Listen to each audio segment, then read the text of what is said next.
Very important to put the debate last night into its context. Last weekend I was at the Munich Security Conference talking to world leaders about the plan, hopefully, to bring an end to the awful situation in Gaza where far too many people have died.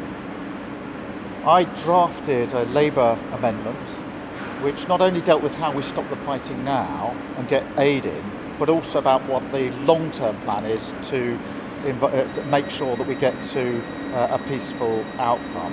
I wanted that amendment put before Parliament because I wanted to ensure it was a good debate, that we had the widest possible options. And of course there were discussions with the Speaker, but many, all party leaders speak to the Speaker.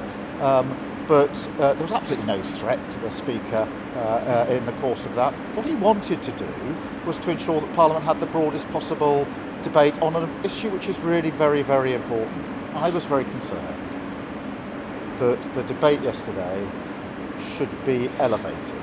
It's a very important issue. That is probably the most important issue globally at the moment, the conflict in Gaza, and how we bring an end to the terrible situation.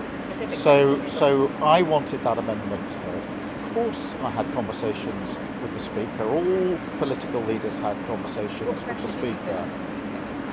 I simply urged the Speaker to ensure that the debate could be as broad as possible and that MPs could vote for the proposition that they believed in. We're talking here about whether there was one amendment or two amendments on the before Parliament. The real issue is to have that proper debate, and that didn't happen because the SNP walked off because all they were interested in doing was dividing the Labour Party, and once they saw they couldn't do that, they walked off. And the government then walked off. The government of the country walked out of a debate on Gaza because they thought they were going to lose a vote.